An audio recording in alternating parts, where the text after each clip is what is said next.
मित्रों, जैसे कि आपको पता है कि भारतवर्ष में नया कानून गवर्नमेंट द्वारा लागू कर दिया गया है। पहले हमारे पास इंडियन पीनल कोड हुआ करती थी, लेकिन अब उसके स्थान पर 3 नए कानून लाए गए हैं, जिनमें है एक भारतीय न्याय संहिता, भारतीय नागरिक सुरक्षा संहिता और भारतीय साक्ष्य अधिनियम 2030। तो आज मैं आपके लिए भारतीय न्याय संहिता, जिसे पहले आईपीसी कहते थे, इसके बारे में आपको बताऊंगा। मैंने क्या किया है, अपने अनुभव के आधार पर इस पूरे के पूरे एक्ट को, इस पहले एपिसोड को बनाने का कारण ये है, या पहले लेक्चर को बनाने का कारण ये है कि इसमें हमने ये चाहा है कि कुछ लोग पुलिस ऑफिसर होते हैं जिनको इन्वेस्टिगेशन करना होता है, कुछ लोग छात्र होते हैं और कुछ लोगों को वकालत करनी होती है। वकालत कोई सिखाता नहीं, तो जो मेरे पास अनुभव है, मैं उस अनुभव के आधार पर आपको ऐसे प्रैक्टिकल टिप्स देने की इच्छा रखता हूँ। मैंने इस पूरी किताब को अपराध जिस कॉन्सिक्वेंसेस, जिस सीक्वेंस में होते हैं, उस लेवल के हिसाब से इस अपने पूरे के पूरे लेक्चरों को 44 भागों में बांटा है। अधिकतर जो एफआईआर आपको मिलेंगी, जो एफआईआर रजिस्टर्ड होंगी, वो 99% इन मेरे द्वारा बनाई गई 44 पार्ट्स में ही होंगी। उनके अलावा सेक्शंस होने को तो बहुत सारे हैं, लेकिन कौन से आपके लिए इम्पोर्टेंट है, ये एक महत्वपूर्ण विषय है। जैसे कि पहले जो आईपीसी थी, उसके अंदर 511 सेक्शन थे। अब सरकार ने नई अपनी आईपीसी की जगह भारतीय न्याय संहिता लागू करी है, और इसके अंदर जो है उन्होंने अपने कुछ सेक्शंस को एक साथ जोड़ दिया है, कुछ को कम किया है। इस तरीके से करके उन्होंने इसमें टोटल 358 सेक्शन रखे हैं। पहले 511 थे, अब 358। तो मैंने इस टॉपिक को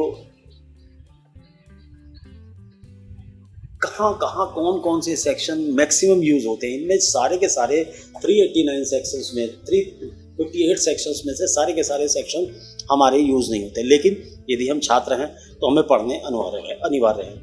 उनको मैं अगली सीरीज जब बनाऊंगा, अगला लेक्चर जब बनाऊंगा, उसमें डिबेट करूंगा। लेकिन इसमें मैं आपको केवल वो मेन सब बताता हूँ जिससे आप एडवोकेसी करें, प्रैक्टिस करें। तो प्रैक्टिकल नॉलेज के हिसाब से जो मेरी प्रैक्टिकल नॉलेज है, मैं वो आपको शेयर करना चाहती हूँ। तो मैं आपको सबसे पहले इस पूरी की पूरी भारतीय न्याय संहिता को, जो मुख्य लगने वाले सेक्शंस हैं, उनको पीछे भी एक पेश करता हूँ, जरा सा आप देखें।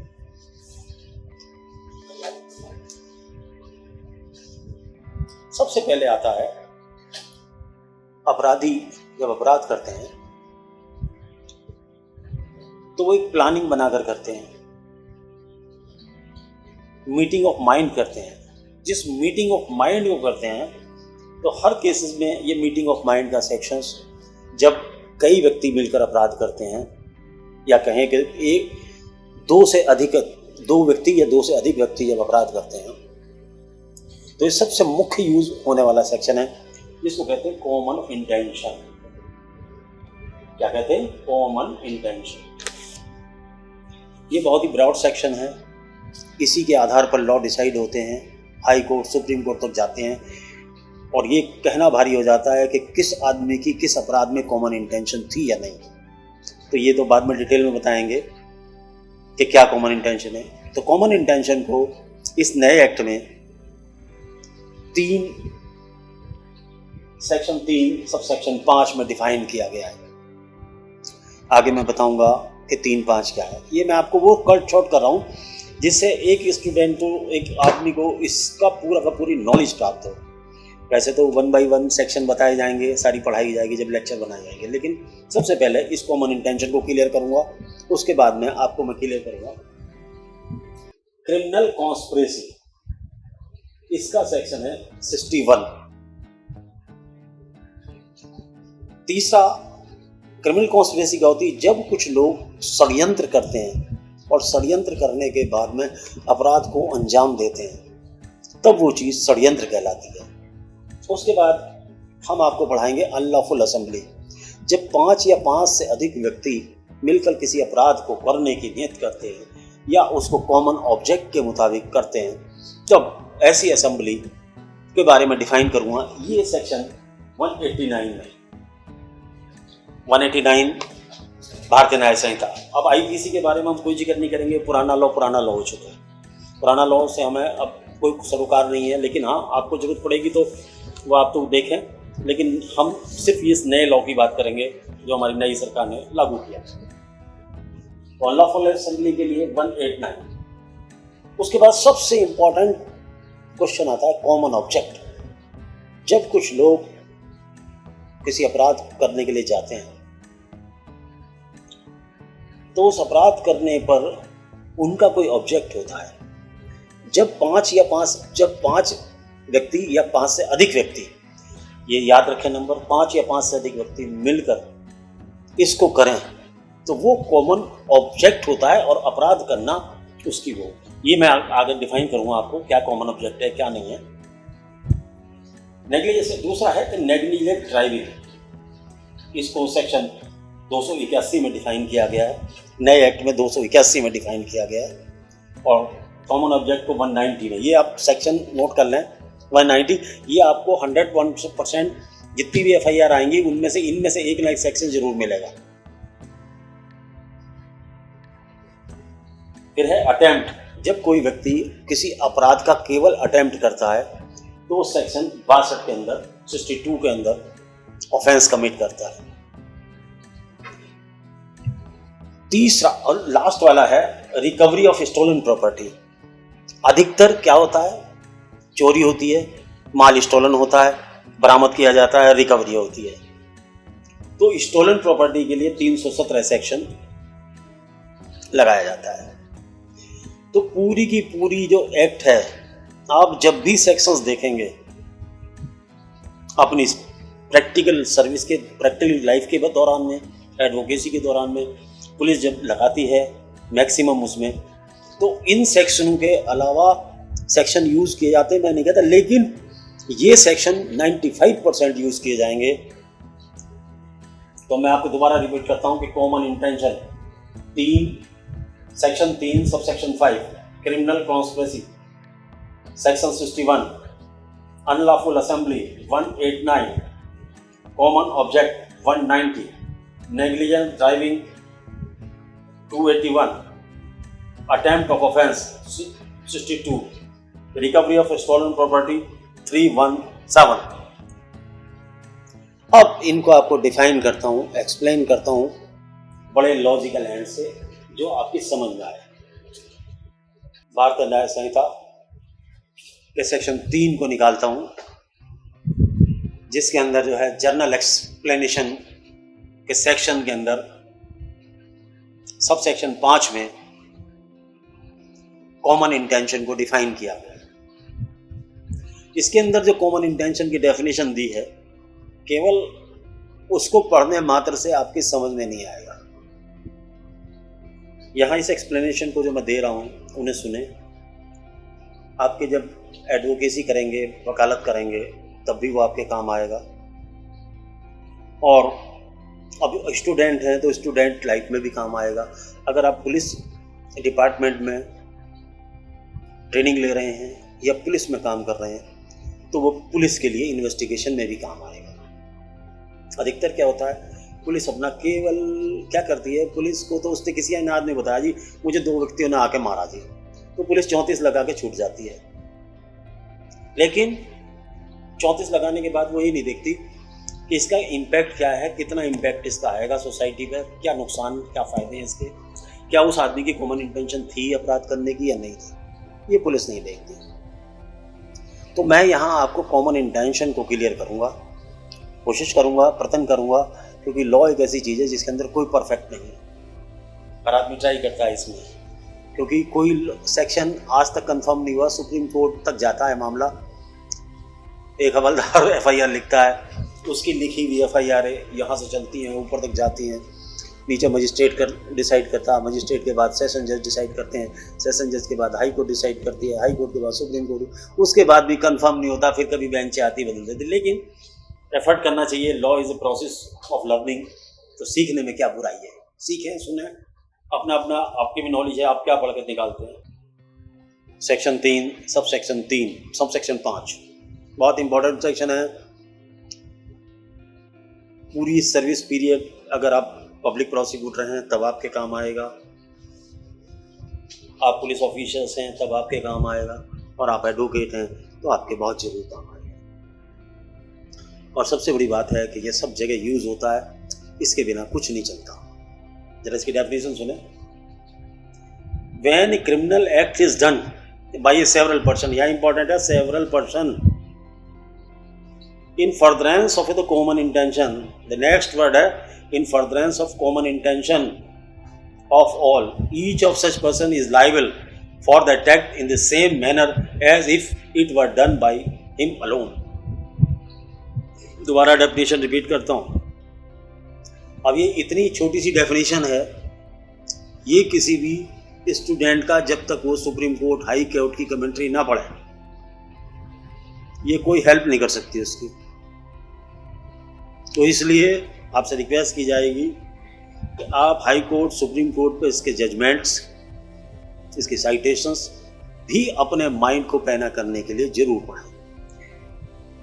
पुलिस का काम तो सिर्फ ऑफेंस लगा देने का है, लेकिन न्यायपालिका का कार्य है कि वो देखे कि वास्तव में बनता है नहीं बनता है अपराध। लेकिन एक वकील का काम ये है कि वो जज को भी ये बताने की कोशिश करे कि मामला बनता ही नहीं है।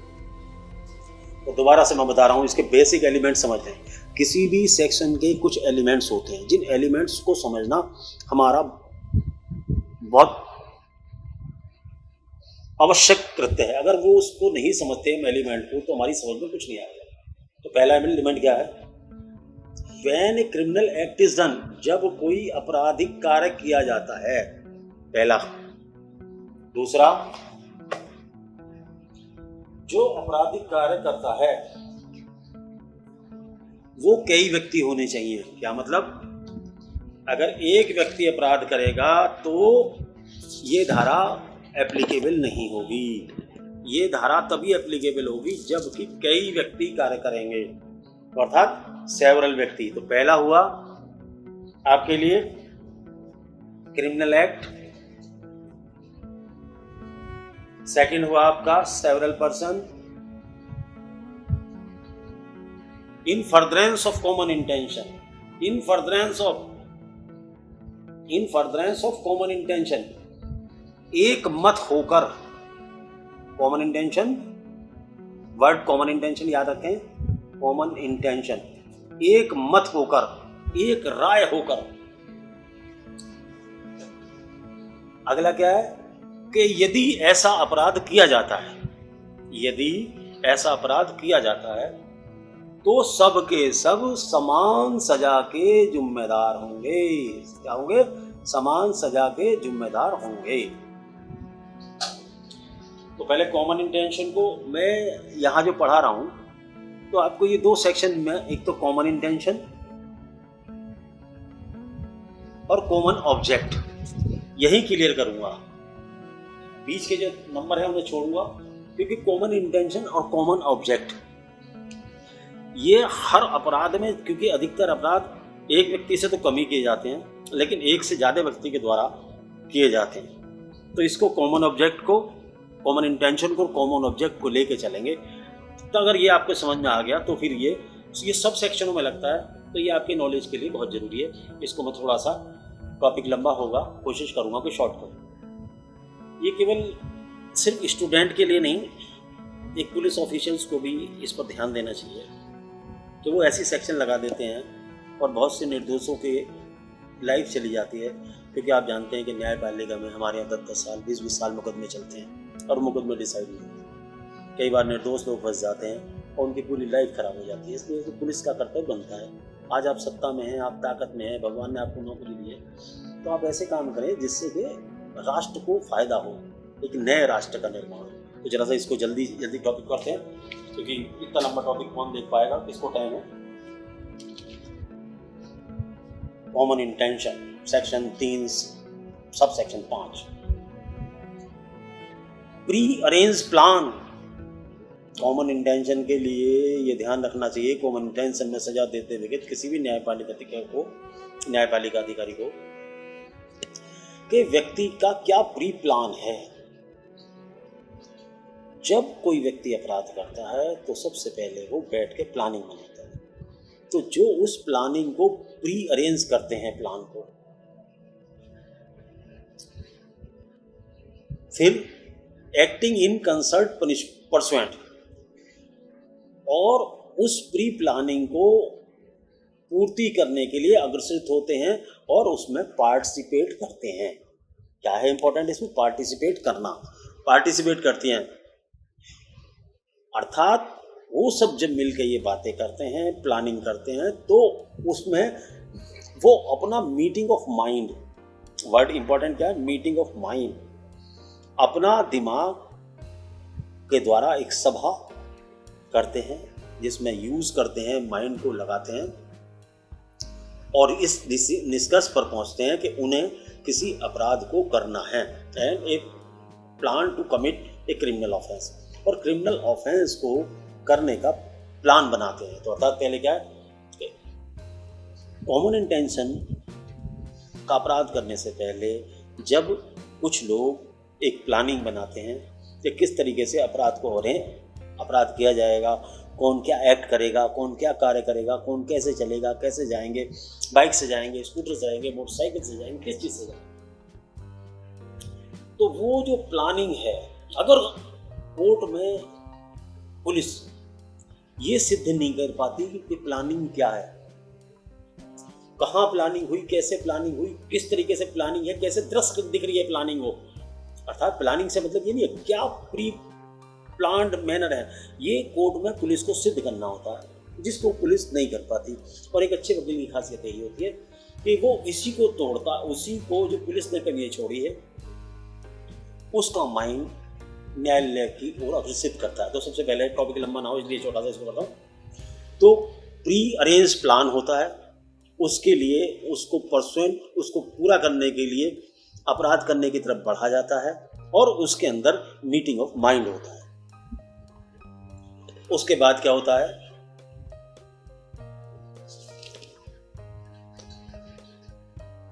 अब इसका उदाहरण देता हूं। दो आदमी ये कहते हैं कि चलो लूट करेंगे, लूट के अंदर के लिए कट्टा वो लाएगा, पिस्टल वो अरेंज करेगा, चाकू वो रखेगा, जब आदमी बचाने आएगा तो ये मारपीट करेंगे। तो ये कहाँ है? ये है रॉबरी की विचार बनाना, रॉबरी को किस तरीके से प्लान करता है। तो ऐसे व्यक्ति जब रॉबरी करने के लिए निकलते हैं तो ये तो केवल उनका कॉमन इंटेंशन है, लेकिन जब उसको अपराध को पूरा कर देते हैं तो उनका गोल क्या है? उनका गोल क्या है कि हमें माल लूट कर लाना है, तो गोल है लूट कर लाना। तो कॉमन ऑब्जेक्ट क्या हुआ? कॉमन ऑब्जेक्ट ये हुआ। तो कॉमन ऑब्जेक्ट और कॉमन इंटेंशन साथ साथ चलती हैं, लेकिन इनमें डिफरेंस है, बारीकी सा डिफरेंस है। जब एक्सपीरियंस करेगा आदमी तो समझ में आएगा। तो अब इसके बाद में मैं अभी कॉमन इंटेंशन की 2-4 चीज़ें आपको और बताता हूँ, फिर अगला टॉपिक दूसरा से स्टार्ट करूँगा। अब इसके बाद क्या है,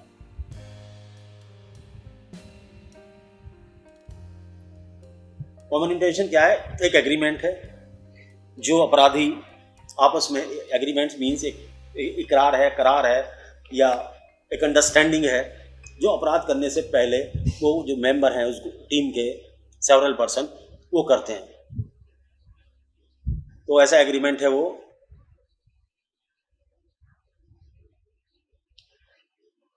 कॉमन इंटेंशन के अंदर जब आदमी अपराध करता है तो अपराध करते वक्त कुछ लोग कुछ बोलते हैं, जबान से काम लेते हैं, जबान से कुछ बोलते हैं, तो वो भी चीज़ें महत्व रखती हैं। तो आदमी कहता है इसको चाकू मार दे, तो यहाँ उसकी कॉमन इंटेंशन तो होती है कि वो चाहता है कि वो व्यक्ति मर जाए। तो इस तरीके के स्टेटमेंट भी कॉमन इंटेंशन के पार्टिसिपेट कॉमन इंटेंशंस को क्लियर करते हैं कि आपने क्या स्टेटमेंट घटना स्थल पर दिए, घटना स्थल पर आप क्या कर रहे हैं, ये बातें भी कॉमन उसके लिए बहुत इंपॉर्टेंट है। एक प्रोसिक्यूशन, इसे अभियोजन कहते हैं, प्रोसिक्यूशन का कार्य है, प्रोसिक्यूशन से सरकार को कहते हैं, किसी भी कोर्ट में सरकारी वकील का ये दायित्व होता है कॉमन इंटेंशन के केस में, वो कम से कम इतना सिद्ध करे कि इस जो झगड़ा हुई है इसमें सब के सब इन्वॉल्व हैं, सब के सब इसके उम्मीदवार हैं, और जब तक वो ये सबकी जिम्मेदारी कॉमन इंटेंशन सिद्ध नहीं कर सकते तब तक किसी अपराध में 34 के अंदर सजा नहीं हो सकती। 34 अपने आप में किसी सजा का निर्धारण नहीं करता कि क्या सजा दी जाएगी। ये वो एक ऐसी चीज है जैसे दूध में चीनी डाल दो, ये हर जगह अपना काम करेगी, ये हर जगह अपना काम करेगी। ये 302 के साथ भी लगेगा, ये 376 के साथ भी लग सकता है, ये 380 के साथ भी लग सकता है। ओ सॉरी, नए एक्ट की बात करता हूँ, पुराना याद है, पुराने तो सेक्शन 85 के साथ भी लगता है, सेक्शन 85, 74, 76, ये सब सेक्शन में आपको सेक्शन अभी आपको भी नहीं पता होंगे तो मैं आपको वैसे बताऊँ, ये कत्ल के साथ भी लग सकता है, ये लूट के साथ भी लग सकता है, ये बलात्कार के साथ भी लग सकता है, ये आपको चोरी के साथ भी लग सकता है, ये डकैती के साथ भी लग सकता है, और लूट के साथ भी, डकैती के साथ तो नहीं, डकैती की तो अपनी डेफिनेशन है, लूट के साथ लग सकता है। ये हर जगह जब कई व्यक्ति मिलकर किसी प्लानिंग के तहत, किसी एक मीटिंग ऑफ माइंड के तहत किसी अपराध को करते हैं, तब ये सेक्शन 3-5 यूज़ किया जाता है। मैं आपको इसको दोबारा से रिपीट करता हूँ, आपकी समझ में आए उसके लिए आपको बहुत अच्छी तरीके से रिपीट करता हूँ। लेकिन इसका रिपीटेशन सुनिए दोबारा से। जब कुछ व्यक्ति अपराध करने के लिए निकलते हैं तो वहाँ वो एक मीटिंग कर लेते हैं कि भाई कौन कट्टा लेके चलेगा, कौन बंदूक लेके चलेगा, गोली कौन लेके चलेगा, कौन जाके मुलजिम को पकड़ेगा, कौन जाके घेरेगा और कौन क्या करेगा। तो जब वो सारे के सारे जाकर वहाँ पर उस पर अटैक करते हैं, कुछ आदमी उसके हाथ पकड़ते हैं, कुछ आदमी उसकी टांगें पकड़ते हैं, कुछ आदमी उसको करते हैं, कुछ आदमी पिस्टल टान कर चारों तरफ खड़े हो जाते हैं और चारों तरफ देखते हैं कि वो कोई आ तो नहीं रहा तो इसकी हेल्प करेंगे। तो ये ऐसी मीटिंग बनाकर वहाँ से चलते हैं कि क्या क्या करेंगे। तो जब वो लोग आके उस घटना को अंजाम देते हैं और उनकी संख्या 1 से ज़्यादा होती है, उनकी संख्या क्या होती है, 1 से ज़्यादा होती है, तब ऐसा कहा जाता है कि व्यक्ति ने कॉमन इंटेंशन का अपराध किया है। तो आज के लिए टॉपिक के लिए आपको इतना ही। नमस्कार, गलती के लिए क्षमा, कोशिश करें आप भी इसे दोबारा रिपीट करें, दोबारा बेर वीडियो को सुने। मेरा उद्देश्य ये नहीं है कि इससे कुछ कमाना है, ये कि आप लोग देखें। सबसे बड़ी बात क्या है कि लोगों को प्रैक्टिकल कचहरी में कोई सिखाता नहीं है, ऐसे बच्चों को बड़ी दिक्कत होती है। तो जो लोग वकालत करने के निकल रहे हैं या जो पुलिस ऑफिशियल में ट्रेनिंग ले रहे हैं या स्टूडेंट हैं, वो मेरे इस टॉपिक को जरूर सुनें। Criminal intention, common intention sorry, ये बहुत ही महत्वपूर्ण विषय है और आपको प्रैक्टिकल लाइफ में आपको 95% केसेस में आपको ये लगा हुआ मिलेगा, क्योंकि अपराध करने में मैक्सिमम 1 से ज़्यादा ही अब लोग काम करते हैं, क्योंकि इसके लिए साहस, सब बुद्धि, सारी चीज़ लगाई जाती है। तो इसलिए कॉमन इंटेंशन मैंने कोशिश की है बनाने की। दोबारा जब एलोबरेट करके पूरी किताब, ये आपको नया किताब आई है, जब आपको सुनाऊंगा, दोबारा बनाऊंगा इसको टॉपिक, जब आपको प्रत्येक सेक्शंस को एलोबरेट करके बताऊंगा। यहाँ सिर्फ मैं प्रैक्टिकल नॉलेज के लिए बना रहा हूँ कि जो पुलिस ऑफिशियल जिनको एकदम डिफ़िकल्टी आ रही है तो वो समझ लें कि इस समय उन्हें FIR दर्ज करते वक्त कौन सा सेक्शन लगाना है। सेक्शन 34 की जगह पहले सेक्शन 34 IPC लगता था, अब सेक्शन 34 IPC तो खत्म हो गया, तो अब सेक्शन 34 की जगह क्या है, ये 3-5 आ गया। अब 3-5 है, पता नहीं है, ये देखो। तो इसकी डेफिनेशन मैंने आपको बताने की कोशिश की है, इतना मेरी बुद्धि है। लेकिन उसके बाद भी मैं आपसे विनम्र निवेदन करूँगा कि सुप्रीम कोर्ट की साइटेशंस जो समय समय पर क्रिमिनल जर्नल्स में आती हैं, उसको समझने के लिए सुप्रीम कोर्ट की राय, क्योंकि सबसे सर्वोच्च राय होती है, उसके दूसरे नंबर पर सम्मान्य उच्च न्यायालय की राय होती है, तो इनको भी देखें। क्योंकि डिफरेंट डिफरेंट टाइम पर वो कॉमन ऑब्जेक्ट, कॉमन इंटेंशंस,